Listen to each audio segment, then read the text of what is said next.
Obrolan Jumat Mubarak.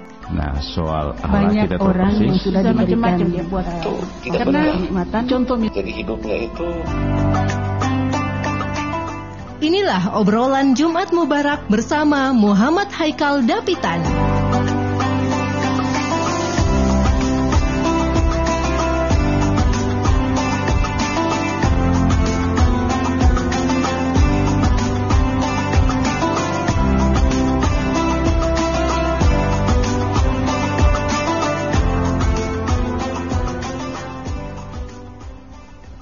Bismillahirrahmanirrahim. Assalamualaikum warahmatullahi ta'ala wabarakatuh.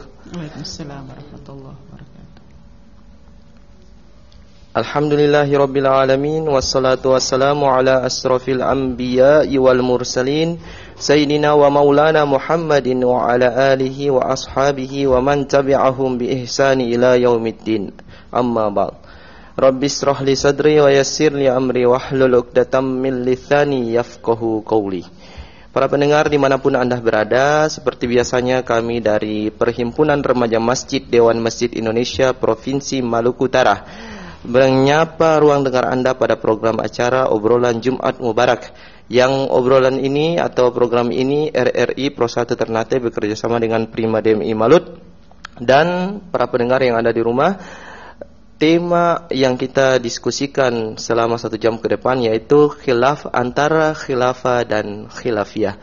Sekali lagi, antara khilafah dan khilafiyah. Dan saya mengajak kepada para pendengar yang ada di rumah, kami akan melakukan program kami yaitu safari dakwah di Masjid Babul Jannah di Kelurahan Moya. Ya, alhamdulillah antusias remaja masjid dan ibu-ibu majelis taklim juga sudah siap ya Ustazah. Ustazah juga tampak cerah sekali hari ini, cantik sekali Ustazah. Yang kedua yaitu ibunda kami, Ibu Dr. Basaria Nenggolan MAG. Assalamualaikum. Waalaikumsalam warahmatullahi wabarakatuh. Sehat? Sehat. Ekal sehat? Sehat, Ibu. Alhamdulillah. Beliau ini adalah Ketua Muslimat Al-Wasliyah Maluku Utara. Kalau tidak salah yang ikut Muslimat yang ikut Al-Wasliyah juga dari Ustadz Somad juga ya? Iya. Iya ya. Ustadz Somad dari juga. Medan. Luar biasa ini yang. Jadi waktu 2018 ulang tahun Muslimat Al-Wasliyah di Kota Medan kita lakukan itu, Ustadz Abdul Somad hadir di masjid ya, di pangkalan masuk dia hadir. Begitu. Hanya kemarin pas datang kemari fasilitas untuk organisasi tidak ada waktu ya. Itu. Jadi insyaallah dua ustazah pendekar dakwah ini insyaallah akan bisa menerangi Maluku Utara. Insyaallah, amin amin ya rabbal alamin. Dan para pendengar, insyaallah kami mengajak Anda dan jangan rubah frekuensi Anda, tetap di 101,8 FM di Pro 1 RRI Ternate. Sekali lagi tema kita antara khilafah dan khilafiyah. Ini kayaknya temanya berat sekali Ustazah. Pernah dibahas kalau tidak salah 2 Jumat yang lalu ya Ustazah, cuma 3 Jumat yang lalu. Ya, tapi banyak permintaan untuk bisa dikupas karena Ustazah juga meminta agar lebih belum tuntas ya Ustazah ya, belum tuntas, dikupas tuntas. Dan mudah-mudahan pada hari ini juga para pendengar kami mengajak Anda semua untuk bisa mendengarkan dan mudah-mudahan sebentar bisa muncul pertanyaan apapun itu. Karena di sini juga dari MUI, juga dari dosen, juga dari IAI Ternate. Alumni, saya alumni, Ustazah juga alumni. Oke. Siapa dulu? Saya persilakan Ustazah Radiah. Saya persilakan untuk bisa memberikan sepatah, 2 kata, 5 kata atau 10 kata tentang khilafiyah dan antara khilafah dan khilafiyah ini. Silakan Ustazah. Ya baik pendengar di rumah yang dirahmati Allah, alhamdulillah pagi ini cerah ya. Mudah-mudahan hati kita semua cerah. Insyaallah.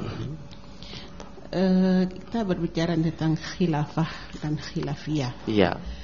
Memang itu sebagaimana yang telah disampaikan yang lalu, apa itu khilafah dan apa itu khilafiyah. Iya, betul. Ya.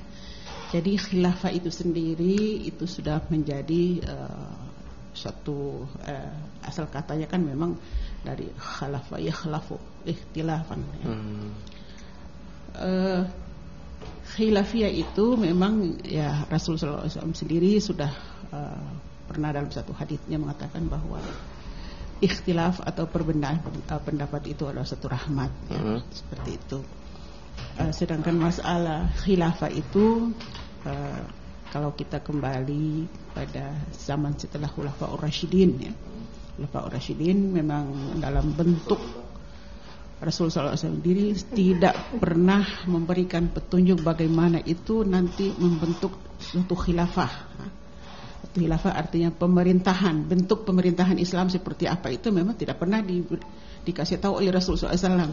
Nah, setelah Rasul itu wafat, ya, kita tahu sendiri waktu itu umat Islam ya, di Madinah khususnya pada waktu itu dalam keadaan sangat bingung ya. Akhirnya kalau tidak salah waktu itu Abu Ubadah ya, Abi Ubadah waktu itu mereka mau mengangkat kepemimpinan setelah Rasulullah SAW karena memang orang Madinah merasa bahwa mereka itu lebih berhak untuk menjadi pemimpin.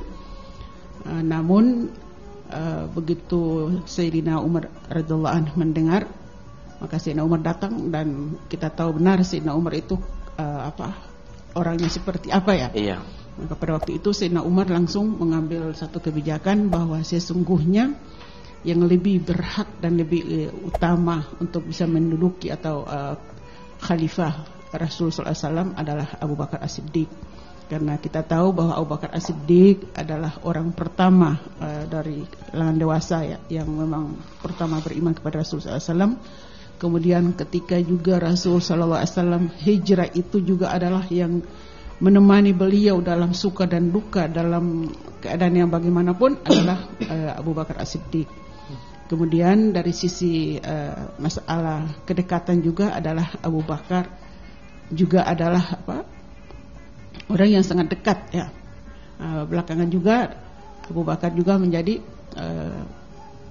menantu ya, sangat dekatnya itu. Jadi pada saat itu karena Umar radhiyallahu anhu sudah begitu bersikeras bahwa sesungguhnya yang bisa menggantikan, bukan menggantikan tapi posisi sebagai pemimpin adalah Abu Bakar As-Siddiq. Nah, setelah itu dan kita tahu semua Bu ya bahwa kepemimpinan yang paling waktunya sangat singkat adalah Abu Bakar As-Siddiq yang kurang lebih hanya 2 tahun ya. Setelah itu baru diganti oleh Umar bin Khattab, kemudian Utsman bin Affan dan terakhir Ali bin Abi Thalib. Nah, mereka ini memang orang yang sangat dekat dengan Rasulullah SAW dan mereka yang 4 inilah yang di belakangan ya kita tahu betul bahwa itu adalah Khulafaur Rasyidin. Ya, saya kira sementara dari saya nanti. Subhanallah, ini sama dengan saya duduk 2 SKS. Apa nih Ustazah? Belajar fikih siasa ya. Iya, ini sejarah peradaban Islam kalau tidak salah ini mata kuliah ya Ustazah, luar biasa. Bagaikan saya berada di dalam kisah tersebut yang diceritakan langsung oleh Ustazah Radian. Coba kalau dari Ustazah Ibu Doktor Basaria, silakan. Iya. Bismillahirrahmanirrahim. Assalamualaikum warahmatullahi wabarakatuh. Waalaikumsalam warahmatullahi wabarakatuh. Alhamdulillah, puji dan syukur kita panjatkan kepada Allah Subhanahu wa taala pada hari Jumat tanggal 16 ya. 17 Desember. Ya. Nah, 17 Desember. Maksud 12 Jumadil Ula juga saya. 2021 kita kembali dalam Jumat Mubarak ya, dalam tema khilafah dan khilafiyah. Apakah khilafah harus ditinggalkan? Ini kan ada isu-isu yang menarik ini tentang khilafah ya. selawat dan salam kita sampaikan kepada junjungan kita Nabi besar Muhammad sallallahu alaihi wasallam. Yang saya cintai, yang saya hormati Ustazah Radia. Sehat Ustazah ya? Alhamdulillah. Saudara Haikal sehat ya? Sehat alhamdulillah. Ini saya ada bawa mahasiswi satu nih, dia mau turun penelitian ini Ustazah ya. Di mana penelitian? Di Pitu, jadi saya mau dampingi beliau ya, sambil dia juga belajar. Pemirsa RRI, topik kita memang menarik ya. Saya sempat Japri Haikal, apakah terlalu penting ini judul harus diangkat? Saya bilang urgen kah ini? Ya. Kata Ustazah harus lanjut ini. Iya. Jadi Jadi saya ini bidangnya kalau ketepatan saya ngajar Ustazah Muqaranah Mazahib ya, ilmu perbandingan dalam fikih. Tapi dalam terakhir 2 semester ini udah dialihkan ke dosen yang lain. Itu karena mungkin banyak dosen yang baru masuk, dosen muda. Ya. Jadi ada khalifah, ada hilafah, ya, ada hilafiyah. Jadi kalau khalifah dengan hilafah tadi dari kata Ustazah tadi bilang khalafah tadi, jadi sesuatu yang datang dari belakang, sesuatu dari belakang. Jadi kalau ikhtilaf itu ikhtilaf ya, berselisih pendapat. Tapi dari kedua kata hilafah dengan ikhtilaf ini sebenarnya bukan untuk menjadikan kita umat untuk berbeda atau bukan untuk menjadikan sesuatu yang tidak harmonisasi begitu. Jadi khilafah ini adalah suatu kepemimpinan. Jadi dalam kalau di kampus itu biasa belajarnya di fikih siasa Ustazah ya, fikih siasa. Dalam tadi Ustazah sudah singgung ya. Memang dalam surah Al-Baqarah ayat 30 ya, Allah ingin menjadikan khalifah di muka bumi ini, itu disinggung di situ. Jadi Allah akan menjadikan khalifah di muka bumi ini.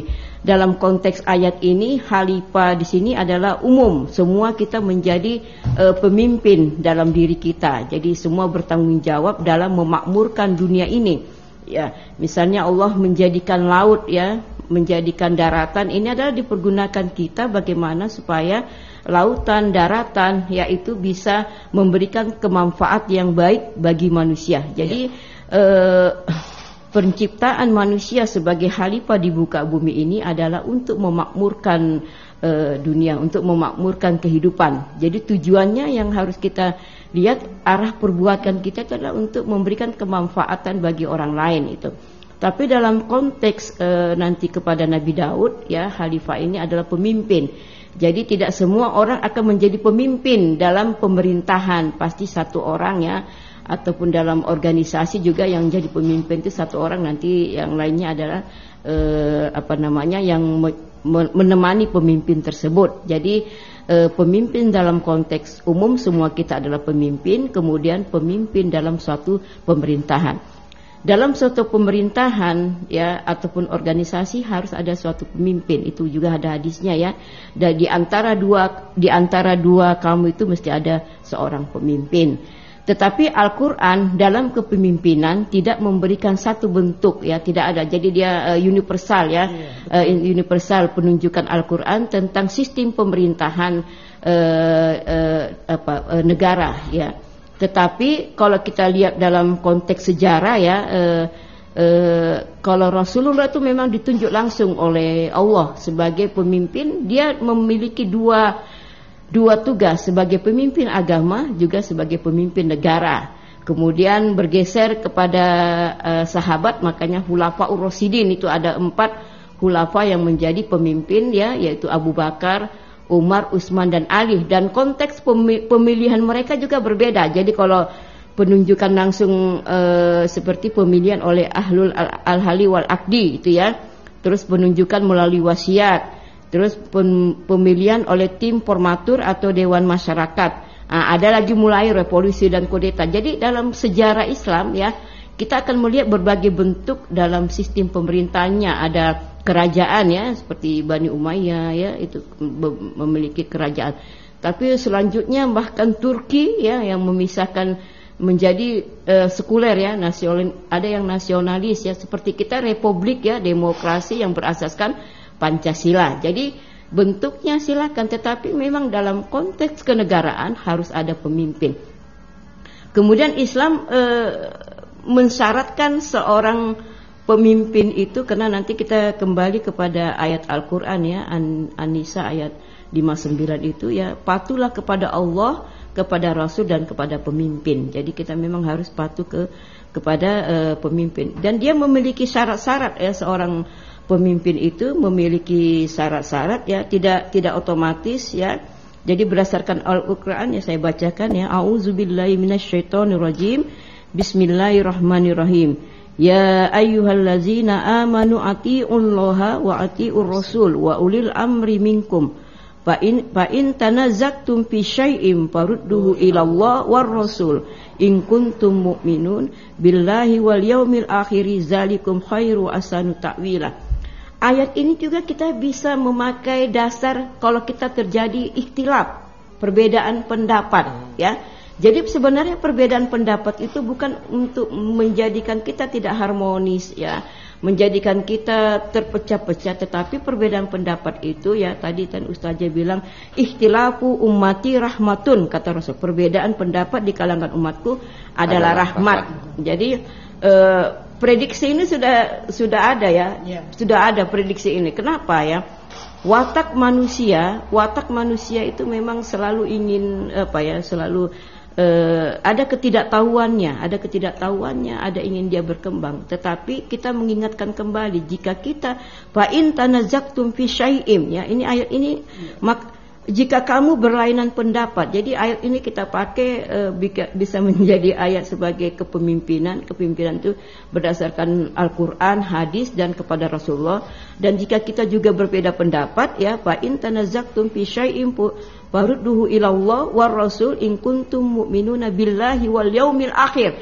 Jadi kehidupan kita ini ya, jika kamu katanya ya, kemudian jika kamu berlainan pendapat tentang sesuatu, maka kembalikanlah kepada Allah. Kita buka kitab.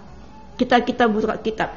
Jadi Al-Qur'an kita buka secara tekstual, apakah ada terdapat misalnya ini Jumat Mubarak ini kita sekarang pakai RRI sebagai ruang dakwah. Apakah secara tekstual? Kalau di Al-Qur'an itu kan Ustaz ayatnya Ali Imran itu ta'muruna bil ma'ruf wa yanhauna 'anil munkar. Kita disuruh untuk berbuat baik. Tetapi metodenya silakan. Boleh pakai corong RRI. Tadi nanti Ustazah mau ke Babul Jannah, ketemu dengan, silakan metodenya. Jadi tapi kita lihat nuansa substansi yang akan kita sampaikan tersebut ya, itu. Kemudian jika kita tidak dapatkan secara tekstual ataupun kontekstual, kita kembali kepada hadis, kita buka hadis. Nah, kalau tidak ya kita minta pendapat para ulama. Ini sekarang tapi watak anak yang satunya lagi kan beda. Ini anak yang satu ini susah sekali. Artinya harus orang tua untuk memberikan satu ini sulit untuk bisa mengikuti yang maunya kita kan, seperti itu. Apalagi antara kita orang yang berbeda watak, berbeda budaya, berbeda. Ya maunya kita orang pemimpin. Saya maupun Ibu Doktor maunya, apalagi Ibu Doktor ini yang setiap saat dengan mahasiswa. Kalau maunya Ibu Doktor itu kan mahasiswa semua itu harus ikut disiplin ya. Tapi kan pasti beda-beda, manusia itu yang beda-beda. Jadi memang perbedaan manusia ini kan ya sebenarnya itu memang kadang watak yang memang sudah lahir sudah seperti itu, lingkungan yang membesarkan ya. Kemudian ketika dia juga waktu belajar di sekolah atau di mana lingkungan itu kadang juga mempengaruhi. Namun ya kita orang minimal lah kita berdoa ya. Kita terima penanya dulu. Halo. Halo, assalamualaikum. Waalaikumsalam warahmatullahi wabarakatuh. Dengan siapa? Dengan Bung Tahir. Oh, Pak Bung Tahir di Sufupu. Oh, Susupu. Silakan Pak Bung Tahir, silakan. Assalamualaikum dari Ustazah. Waalaikumsalam warahmatullahi wabarakatuh. Ini tentang pendapat. Pernah saya dengar hadis Rasulullah mengatakan begini. bahwa satu ketika akan terjadi manusia menjadi 72 pendapat, 72 golongan. Hanya satu pendapat atau satu golongan saja yang selamat. Perlu saja dijelaskan pendapat yang selamat itu yang orangnya seperti apa, yang dia beribadah kepada Allah, dia punya kehidupannya, tingkah lakunya kepada agamanya seperti bagaimana. Mohon dijelaskan biar kita bisa tahu. Terima kasih. Assalamualaikum warahmatullahi wabarakatuh. Waalaikumsalam warahmatullahi wabarakatuh. Silakan silakan. Iya, terima kasih. Ini Bung Thohir sepupu Halbar atau Sopipi nih? Halbar ya, iya. Pertanyaannya bagus ya. Memang katanya nanti akan kalau nggak salah 73 kelompok ya, 70 ya akan mengakhir ya. Jadi yang selamat itu adalah ini yang kita baca tadi ayat tadi itu ya. Jadi orang yang mengikuti kan Rasulullah mengatakan aku tinggalkan kepada kamu 2 perkara ya. Apa itu 2 perkara? Al-Qur'an dan hadis. Selama kita mengikuti Al-Qur'an dan hadis maka kita akan selamat. Tetapi bagi kita yang orang awam, misalnya bagi kita seperti kita ini harus memiliki guru yang bisa memberikan pemahaman kita terhadap Al-Qur'an dan hadis. Jadi yang dikatakan itu adalah Ahlussunnah wal Jamaah ya Ustaz ya. Ahlussunnah wal Jamaah. Jadi orang yang mengikuti Allah dan Rasulnya. Yang orang yang mengikuti Allah dan Rasulnya adalah mengikuti Al-Qur'an. Dari semua segi kehidupan kita, karena kita kan disuruh masuk kepada Islam itu adalah secara kafah, baik ibadahnya maupun muamalahnya, bukan hanya sholatnya tetapi hubungan kita sesama dengan manusia. Jadi kemudian kita juga harus mengikuti apa yang dikatakan oleh Rasulullah ya, apa-apa yang ada di dalam hadisnya. Kemudian para ulama ini adalah para ulama yang disepakati. Kalau dalam Islam itu ada 4 mazhab ya, seperti Imam Syafi'i, Hanafi. Jadi kalau urutannya itu Hanafi ya, Maliki, Hanafi, Syafi'i dan Hambali ya. Dan kita di Indonesia adalah mazhab Syafi'i yang terbesar. Jadi kita buka kitab-kitab yang tertaut, yang misalnya ya, Bidayatul Mujtahid tentang ibadah, tentang muamalah ya. Kalau di Indonesia kita punya tokoh seperti Quraisy Shihab ya. Dan kalau di Maluku Utara ya, kalau untuk tokoh perempuannya Ustazah Radiah. Masya Allah. Ustazah Radiah. Jadi kami ya, ini dokter nih. Saya kan muridnya, nggak pernah saya jadi ketua, kan Ustazah dulu ketuanya. Masya Allah. Iya, maksudnya begini, Bung Thohir ya, maksudnya begini, keselamatan kita seperti kata Pak Imam di Ngade ini, banyak orang hanya kehidupan dunia saja, tetapi kalau kita baca ayat tadi itu kan in kuntum tu'minuna billahi wal yaumil akhir zalika khairun wa ahsanu ta'wila. Jadi jika kamu benar-benar beriman kepada Allah dan hari kemudian ya, yang demikian itu lebih utama bagimu dan lebih baik akibatnya. Jadi ayat ini kembali lagi kepada ayat tadi, apa itu? Supaya orang-orang beriman, kita yang sebagai orang muslim yang beriman itu selalu mentaati, mengikuti kitab Allah. Jadi kita baca itu kitab Allah itu. Kita baca kitab Allah itu bukan hanya dibaca, tetapi bagaimana kita memahami ya, supaya menjadi pedoman dalam hidup kita. Makanya tadi saya bilang, panggillah guru ya, majelis taklim Bung Thohir ya. Sepupu itu wilayahnya Ustazah Radiah juga itu. Saya pernah instruksi Ustazah Radiah 2012 ke 2000, Ustazah nggak sempat, saya disuruh ngisi Isra Mi'raj itu waktu kita BKMT wilayah kita. Sekarang BKMT bukan wilayah kita lagi. Jadi untuk turun-turun itu mungkin ya ini, tapi Ustazah ada majelis zikirnya ya, dan saya juga ada Muslimat Al-Wasliyah. Silakan, kami insyaallah kalau dipanggil jangan khawatir tentang transportasi dan lain-lain. Penginapan kami siap untuk mengajari ibu-ibu ya. Karena memang ini adalah ruang dakwah kami dan memang kami sudah diamanahkan untuk berkomunikasi. Kemudian dalam hal-hal seperti kata Pak Imam Ngade gitu, Al-Quran juga menyuruh kita bermusyawarah ya. Tadi Ustazah sudah contohkan ya, dalam satu keluarga saja antara anak itu ada yang patuh, ada yang menurut kalau dipanggil langsung, ada yang sampai 3 kali kita panggil baru muncul, tapi ada yang satu dipanggil dia langsung itu ya. Saya baca ya, supaya kita dalam hal-hal ini kita harus bermusyawarah ya. Jadi A'udzubillahi minasyaitonirrajim. Bismillahirrahmanirrahim. Nanti kita lihat dalam surah As-Surah ayat 38. Wallazina stajabu li rabbihim. Ini kita perhatikan. Wallazina stajabu li rabbihim wa aqamus shalah wa amruhum shura bainahum wa mimma razaqnahum yunfikun. Dan bagi orang-orang yang menerima ya, mematuhi seruan Tuhannya. Jadi kita ini disuruh apa? Disuruh untuk mematuhi seruan Tuhannya. Supaya kita tidak hanya mengikuti kehidupan dunia.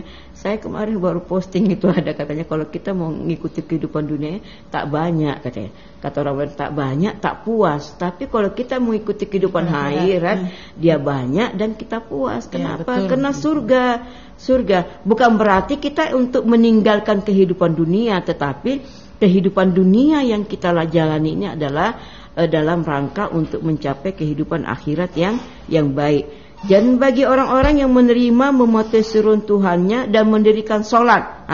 Jadi golongan yang selamat itu juga termasuk adalah orang yang mendirikan sholat. Betul. Saya tadi malam tuh dengar Ustaz Abdul Somad bilang, kalau kamu tertidur, katanya, saya sampai kemarin saya nggak sholat asar Ustaz, gara-gara ketiduran ini. Kalau kamu tertidur dengar azan kamu nggak bangun, telinganya katanya dikencingi setan. Astagfirullahaladzim. Betapa banyaknya itu kencing setan di telinga kita ini ya. Itu akhirnya pengaruhnya apa itu telinga?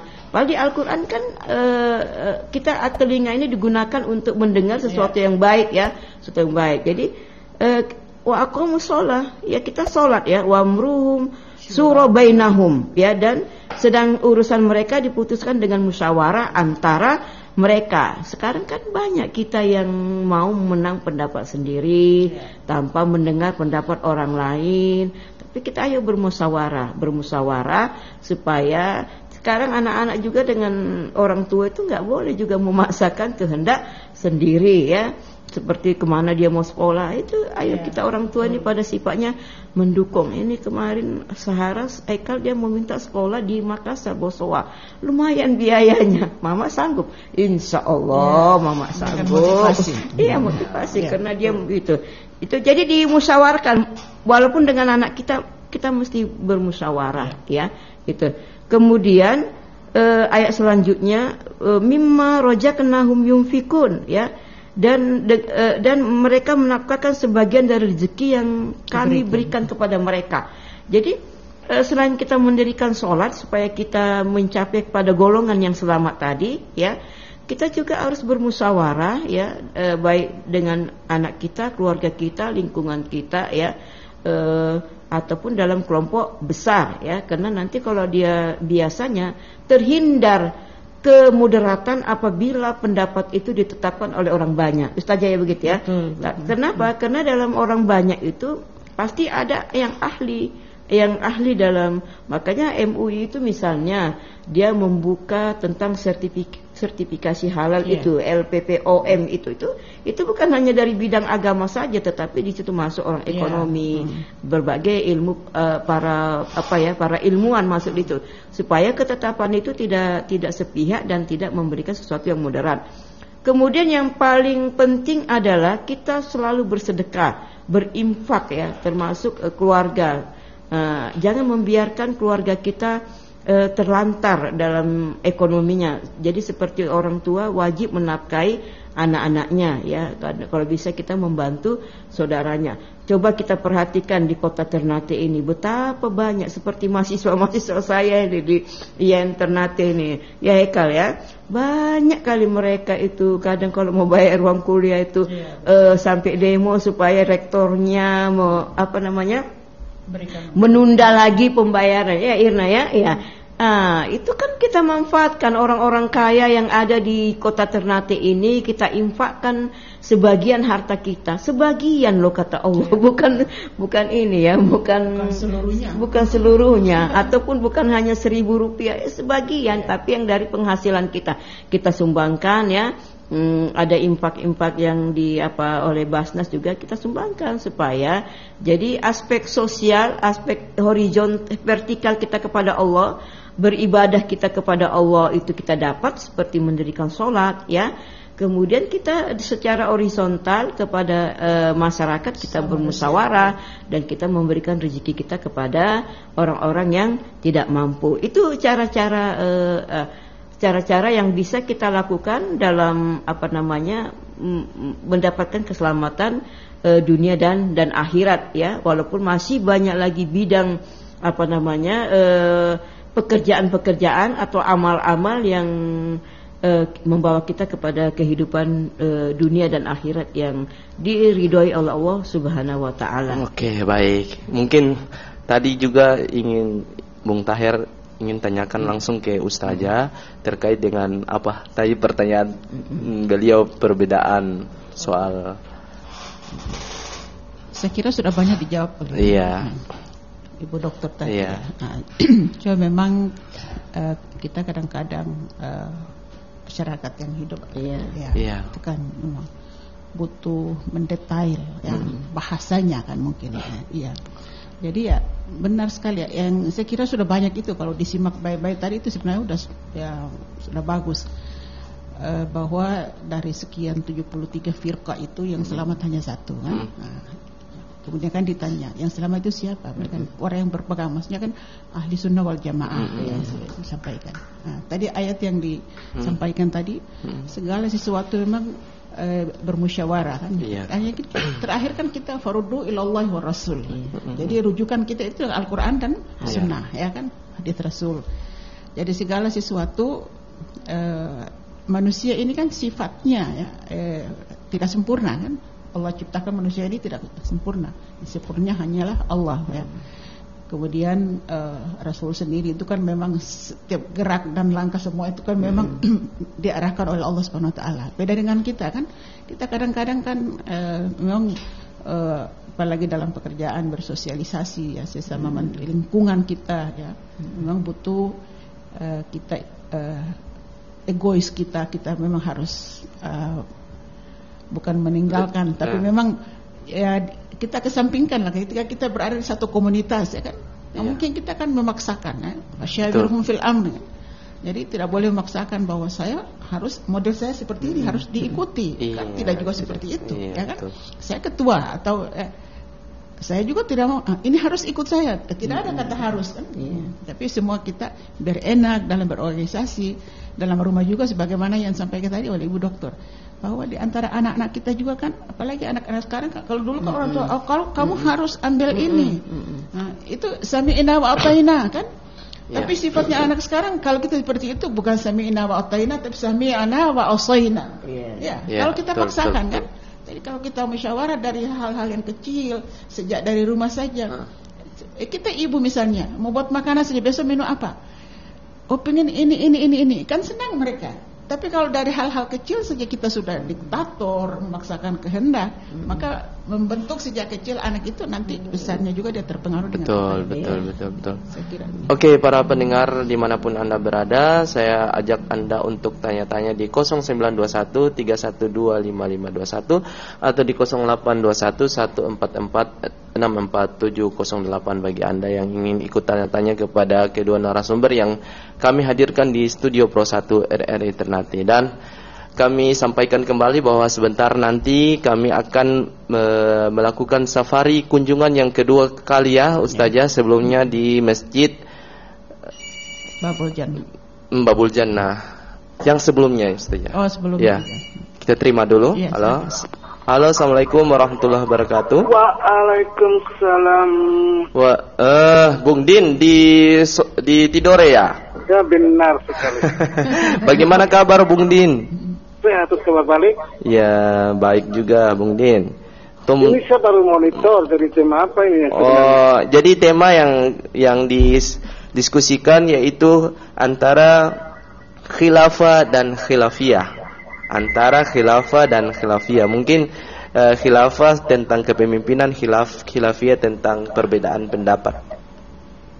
Kalau saya punya pendapat itu perbedaan pendapat yang mengenai anak-anak kah? Ya mungkin soal kepemimpinan yang Pak Bung Din lihat seperti bukan lihat, tapi mendengar. Ya, mendengar. Kemudian juga mungkin ada masalah-masalah tentang masalah fikih dan lain sebagainya. Silakan ditanyakan kepada kedua narasumber. Yang kedua narasumber itu siapa Ibu? Yang pertama Ustazah Radia M. Al-Hadar selaku Ketua Lembaga Dakwah dan Pendidikan Arido Maluku Utara, dan yang kedua Ustazah Dr. Basaria Nainggolan. Ya, beliau selaku Ketua Muslimat Al-Wasliyah Maluku Utara. Dua-dua ini muslimat nih. Silakan. Kalau mengenai yang kedua tadi yang khilaf. Masalah khilafiyah, perbedaan ya. Kalau masalah khilaf, kalau pemimpin khilaf harus masyarakat atau rakyat harus diperbaiki. Iya, betul. Supaya mereka jangan khilaf lagi kan? Iya. Bagaimana kedua narasumber? Assalamualaikum warahmatullahi wabarakatuh. Mungkin Ustazah dulu. Iya, silakan. Jadi memang baik dia itu pemimpin rumah tangga, baik dia itu pemimpin satu organisasi, atau bisa dikatakan dia pemimpin negara, apa saja namanya pemimpin ya.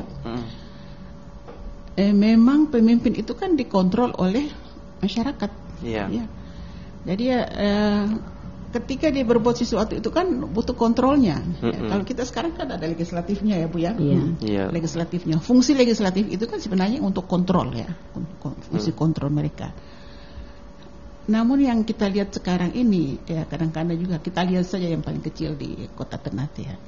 Kita berharap mudah-mudahan pemimpin-pemimpin kita yang ada ini mereka itu peka ya.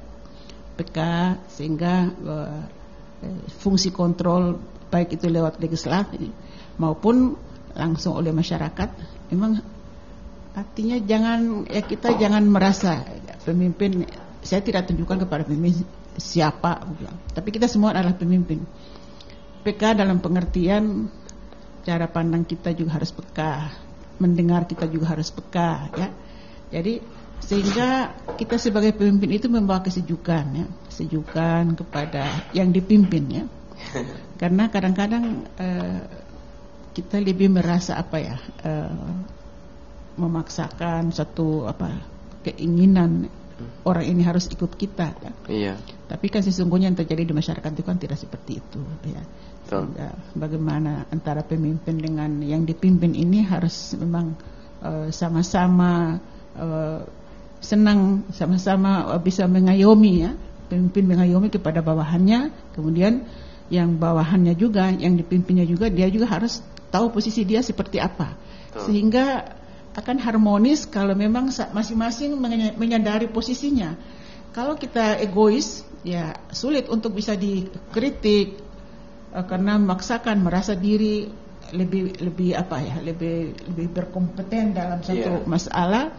Tapi saya kira yang terjadi di masyarakat sekarang ini, yang mudah-mudahan kita yang ada di Ternate sini ya, kita berharap mudah-mudahan Allah Subhanahu wa taala memberikan negeri kita yang kecil, kota Ternate yang kecil ini dengan berbagai permasalahan ya, mudah-mudahan diberikan jalan keluar oleh Allah Subhanahu wa taala, dan pemimpin-pemimpin maupun masyarakatnya akan diberikan petunjuk sehingga kita semua berjalan sesuai dengan apa yang dituntut ya oleh Allah dan Rasulnya.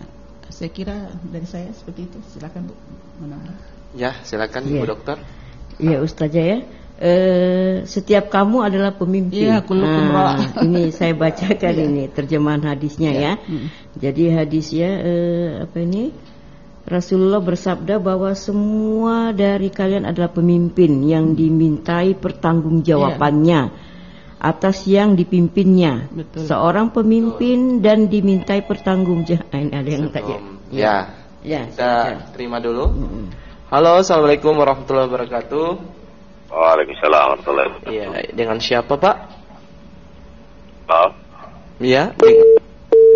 Oh, fans. Ini salah satu fansnya dari Jumat Mubarak. Lanjut. Iya. Jadi pemimpin yang dimintai pertanggungjawaban atas yang dipimpinnya.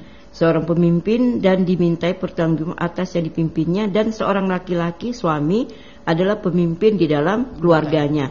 Jadi pertanyaannya Bung Din tadi konteks pemimpin ya. Ya, kalau pemimpin kita hilaf, lupa, itu ya harus kita ingatkan. Kenapa? Karena di ayat lain juga dikatakan ya, innallaha ya'murukum ayyu'addul amanata ila ahliya wa ijahakamtum bainan nas ya antahkumu bil adli innallaha ni'imma ya'ijukum bi innallaha kana sami'an basira.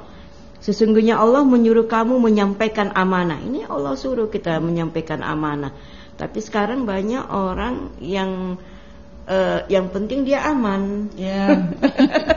Yang penting dia aman, dia dapat jabatan, dia nikmati jabatannya itu. Padahal kepemimpinan mereka itu sudah ya dikatakanlah bisa jadi visi misi kita itu nggak jalan lagi kan. Dalam suatu kepemimpinan, suatu organisasi, suatu rumah tangga pasti ada tujuan hidupnya. Jadi Allah menyuruh kita untuk menyampaikan amanah kepada yang berhak menerimanya, dan menyuruh kamu apabila menetapkan hukum di antara manusia, kamu menetapkannya dengan adil. Dengan adil, jangan kita memilih memilih kalau saudara kita ini pemimpinnya saudara kita ini. Nah, nanti kalau kita ini itu tidak boleh, mesti adil ya. Kenapa? Karena nanti bisa jadi membawa kita kepada neraka. Sesungguhnya Allah memberi pengajaran yang setidak-tidaknya kepada sesungguhnya Allah Maha mendengar lagi Maha melihat. Ini yang kita harus yakinkan dalam iman kita. Apapun yang kita lakukan dalam praktek kehidupan kepemimpinan itu bukan hanya tanggung jawabnya kontrol dari Allah tetap ada. Kontrol. Nanti buka surah Al-Hadid itu, Allah itu ada di mana-mana. Ini orang masih udah nggak percaya lagi, Ustazah, ada malaikat Rakib dan Atik ini yang selalu menulis perbuatan kebaikan sekecil apapun, termasuk niat kita hari ini. Allah Maha mengetahui. Jadi ayo kita memang ada ruangnya, kan ada legislatif tadi. Ada legislatif ya untuk anggota dewan itu, untuk bagaimana kalau memang pemimpin kita melakukan sesuatu yang sudah ditetapkan, ya kita ingatkan. Tapi kenyataannya kan terbalik, Bu. Karena tidak ada keberanian, Ustazah. Terbalik. Sekarang orang keberaniannya itu hilang ya. Keberaniannya hilang. Kenapa? Karena dia takut dia tidak akan mendapatkan jatah tersebut. Kemudian banyak orang sesuatu yang tidak baik karena mereka orang banyak akhirnya dianggap baik. Betul. Jadi harus ada keberanian ya. Jadi keimanan itu, ketakwaan itu sebenarnya adalah itu yang utama. Jangan takut Anda sendiri ya. Jangan takut Anda sendiri jika Anda di dalam kebenaran. Kalau dikatakan, wah nanti dikatakan kamu adalah musuh daripada. Kalau musuh dari Allah, kita takut. Tapi kalau musuh dari manusia, sudah selimut. Iya, jangan takut. Siapa takut? Ya. Jadi sekarang kan begini, Bu. Jadi mungkin sedikit kritik lah. Untuk jadi sekarang kan fungsi kontrol itu kan terbalik. Iya. Jadi mestinya kan permintaan pemimpin. Permintaan pemimpin harus jadi fungsi kontrol itu terbalik, bukan yang mengontrol, tapi yang dikontrol justru itu yang terbalik. Mungkin karena ada lobby akan dapat apa ini. Saya juga belum. Nanti kita teliti ya tentang itu. Jadi orang-orang akademi ini memang harus melihat kenyataan yang ada di masyarakat. Mana yang tidak sesuai fakta, begitu ya antara teori. Atau di sini kan ada mahasiswanya Ibu. Mungkin kita minta pendapat dari anak muda nih. Siapa namanya? pakai dekat. Bagaimana pendapat? Namanya siapa? Irna Ladai. Ya, dari Fakultas Ekonomi dan Bisnis. Iya, kalau terkait dengan soal kepemimpinan tadi tuh, mungkin kalau dari pandangan pemuda seperti adik, silakan dijawab. Baik, mengenai kepemimpinan, sekarang ini kita melihat bahwa pemimpin ini tidak mau mendengar pendapat dari masyarakat. Iya. Jadi kami selaku masyarakat hanya ingin meminta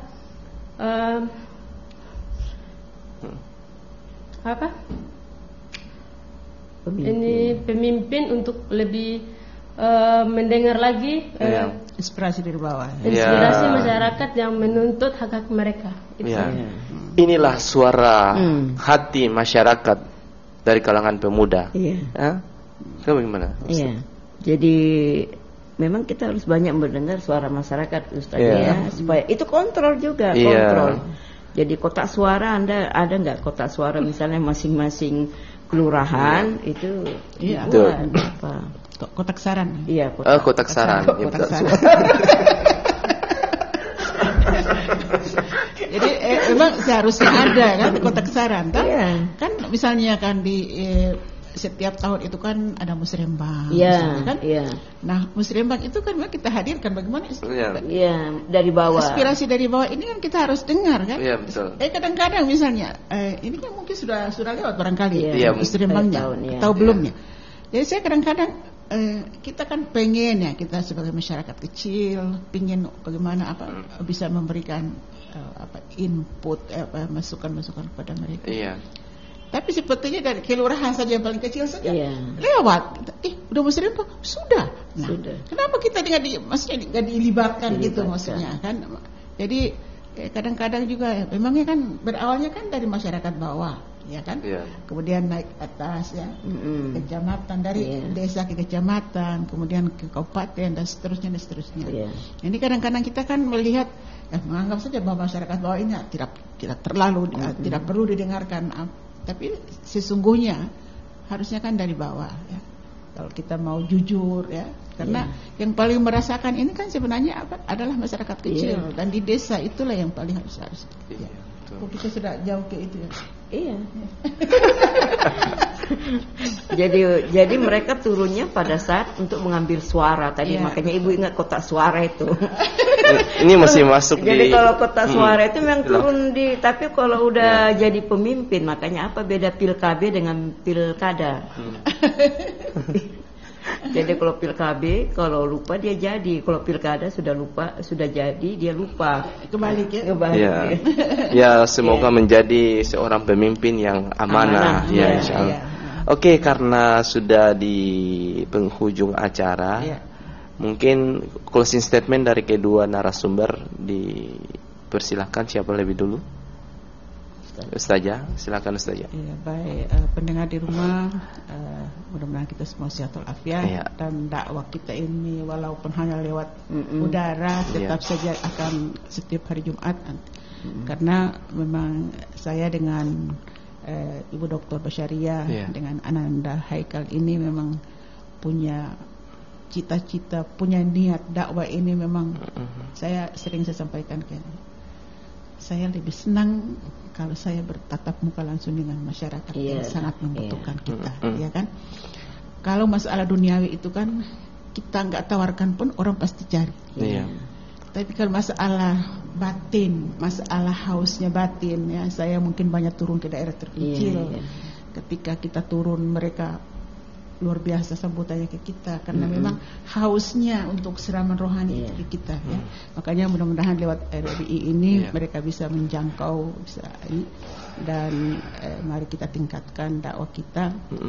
Hidup kita ini apalagi seperti saya yang usia-usia seperti ini, apalagi yang kita cari kan.